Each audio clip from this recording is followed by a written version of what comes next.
Today we're speaking with Tim Calie. The topic is Leadership for Business Improvement with Existing Salaries and Systems. It's great to speak with you today, Tim. Can you first provide a brief background of yourself? Yeah, certainly. Good morning. Dustin, I have been a supply chain executive for the past 27 years with leading various distribution, transportation, warehouse, third-party logistics, as well as asset-based firms. And in every single environment, I was able to reduce costs and improve service levels with the existing salaries and system by an average of 10 to 20%. Thanks. And so can you introduce this topic about leadership for business improvement and discuss what it's about? Yes, the topic that I'm going to discuss is after being involved in the executive leadership role for 27 years. In the past 5 years, I've been doing consulting projects. And what I see as a consistent viewpoint of all the other consultants that are out there to improve businesses is that normally a consultant will go into a business for improvements, whether it's warehouse, transportation, distribution, again, third-party logistics as well as asset-based. And what they would do is they would put in a new software system or a new hardware system, which means later an RF scanning system to improve the existing operation, as well as put in a new salary to improve the existing operations that are having service level issues, or more importantly, high cost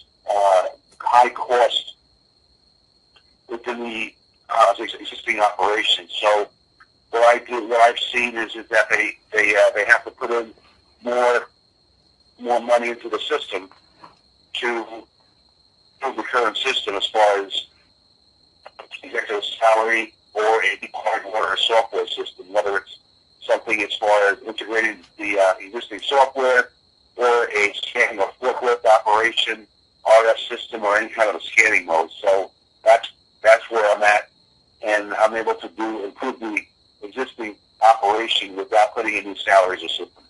Can you talk a little bit about how it's done? Yes, of course. I'll just go through a brief methodology of it. And the bullet points for the methodology aspect is leadership, culture, analysis of the suitability of associates, the restructure and reorganization of the environment regarding process flow, also the analysis, implementation, formatting of policies and procedures, and lastly, the engagement, motivation, and empowerment of teams. Those are the key focal points in the methodology to improve the existing operation, again, with no new software, hardware, and no new salaries. The next point would be to create a culture. By that I mean create a motivated culture that fosters and promotes teamwork and collaboration. And the second point with the culture aspect is improve the communication among associates and management. The leadership aspect. The key is taking the time to orchestrate a business environment to perform in a highly efficient manner with motivated associates. This breaks down to two simple entities: people and processes. Again, leadership. Leadership is a critical component of creating a highly efficient, profitable, and motivated business environment. Many leaders are highly educated in their industries and have a superior work ethics to possibly produce prolific results. But a highly prolific leader will first engage all the associates on a consistent basis with a positive, professional, and supportive demeanor, and most importantly, respect and care for all team members. It's very, very important. A consistent, engaging verbiage with open-ended inquiries to learn about all associates, as well as performing their responsibilities, is very important for the leader to obtain the full pulse of the operation. Again, the leader, most businesses, the associates know many reasons why the issues are occurring, whether it's high costs or low service levels, and many have the solutions, yet need a leader that engages, cares, and respects for them in general.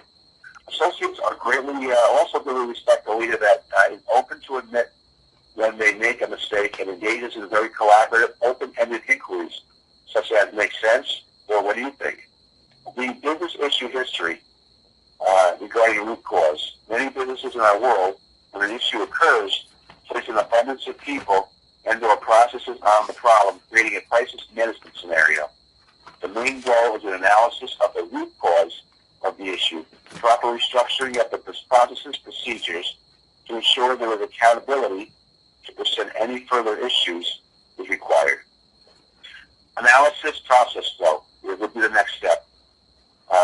And regarding the analysis process flow, the initial inspection and analysis of the environment to identify optimum process flow of product throughout the operation. And the second point would be the identification and analysis of daily, weekly, and monthly reports to be monitored and assignments to pertinent department leaders, again, the accountability factor. Streamlined processes and procedures would be the next step, and that would involve creating a flow chart to track all the activity within the operation. Then a complete review is then performed on all processes and procedures to ensure that there is firm accountability. So the next step would be analysis of the product's reports. And that would be the research of all pertinent reports that show volume, velocity, and trends of products ordered. The next step would be the implementation of metrics and measures, which are benchmarks and KPIs, called key performance indicators. And this is very important to structure and organize the environment further. Establish productivity standards, benchmarks, KPIs, key performance indicators for all the departments. And the second point of metrics and measures is it is important that all positive progress be shared in open forums and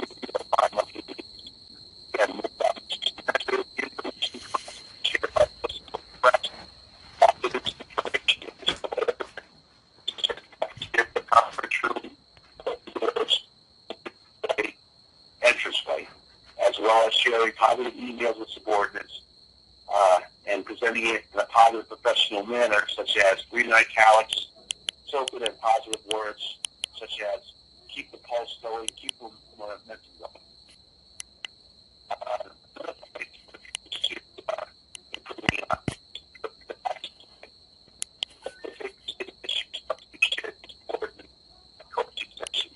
And documented for progressive accountability and corrective action.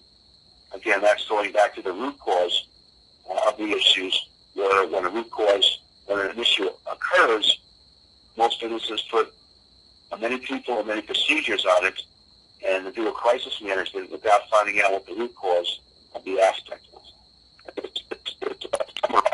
Corrective action plan.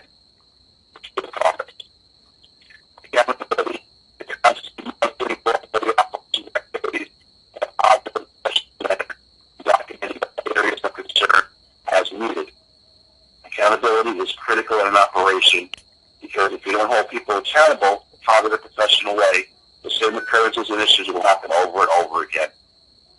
Then as far as accountability goes, following up with all department leaders to coach, train, and motivate all areas of concern in a progressive manner. Productivity standards. Each department are determined by tracking of all activities in each area and obtaining an average time of process for each department activity. Productivity standards as far as incentives goes. There can also be an incentive plan implemented for superior productivity, which will also greatly reduce the number of associates required to process all products in the operation, which will greatly impact your cost reduction aspect of your goals to improve the operation. Productivity standard incentives.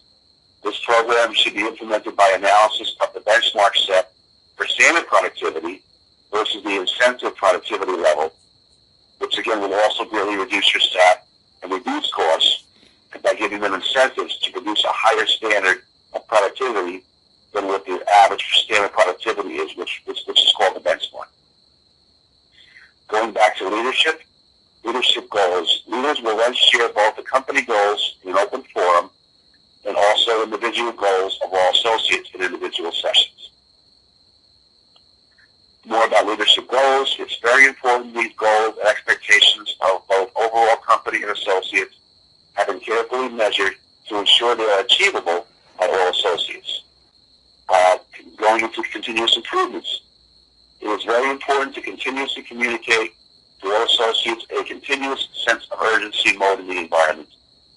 The continuous improvement methodology must always be in high gear to maximize any areas of further improvements. The next step would be going into morale and motivation. The final component is the focus to optimize associate morale. This is very important as this will further raise the service and productivity level and raise the bar to collaborate and foster an environment for teamwork. The establishment of an appreciative, communicative, and motivating leadership to promote a team environment and empower its associates to provide their feedback for general improvements. Another aspect of morale would be implementation of an Associate of the Month award to reward and recognize appreciation for an outstanding monthly associate. Associate of the Month. The Associate of the Month is to be decided by a committee of all department leaders in the initial stages. Once there is a group of people who have an awarded the Associate of the Month award, then those associates will form a committee to elect a further Associate of the Month, future Associate of the Month, to maintain the integrity of the reward and recognition system overall. Awards for the Associate of the Month can include any or all of the following: days off from work, cash bonus and check, a parking spot close to the warehouse entrance, signed designated Associate of the Month, and their picture named in a designated area like cafeteria, main hallway, main entranceway, marked Wall of Fame. And again, finalizing the overall improvement of a business is the consistency. The main methodology also needed is consistency of all the before-mentioned areas to be improved on a progressive and continuous improvement level. Consistency breeds a constant awareness and provides a pulse of a progressive improvement of both service, productivity, and overall morale. And any follow-up of documentation can be seen on our LinkedIn profile. My email address is timcalie6@hotmail.com for any further information that anyone has. That's TIMCALIE, the number 6@hotmail.com, as well as my cell phone number is 718-431-3050. Thanks for sharing today, Tim.